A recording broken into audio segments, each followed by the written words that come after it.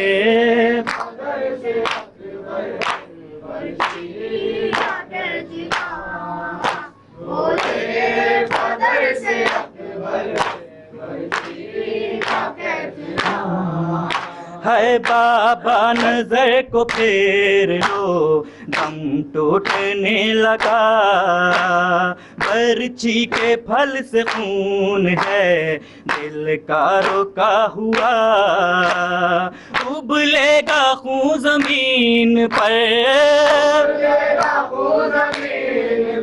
برچھی نہ کھینچنا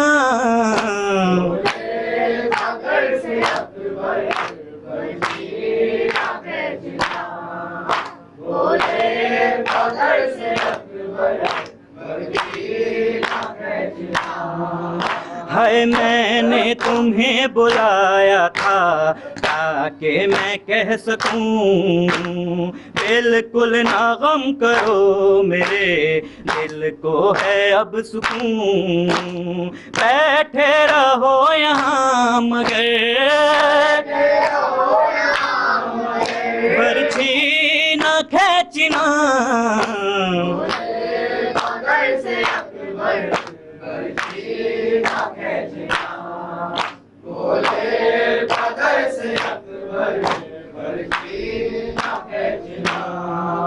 ہے اماں کو یہ خبر نہ ہو میرے سے نہ لگے بش آ گیا ہے بس ذرا شدت ہے پیاس کے میں آ رہا ہوں جاؤ گھر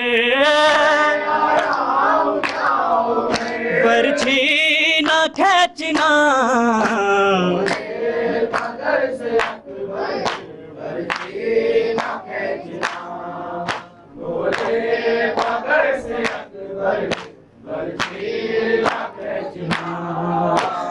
سانسیں اکھڑ رہی ہیں تو ماتھم ہے نفس بھی کرتے ہو آہ ہم کو ہے تاکید صبر کے کہتے ہو تھام کے جگر برچھی نہ کھینچنا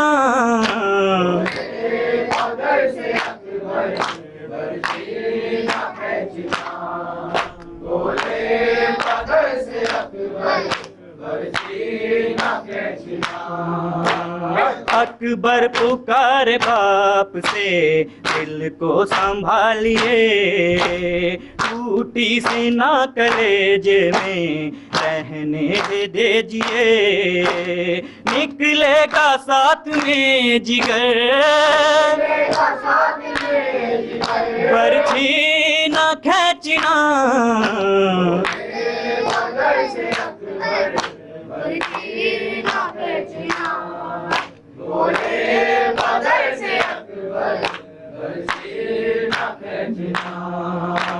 مولا نے یہ کہا دل کو سنبھال کر پھر خود ہی لڑکھڑا گئے برچھی نکال کر کہتا رہا جوان پسر برچھی نہ کھینچنا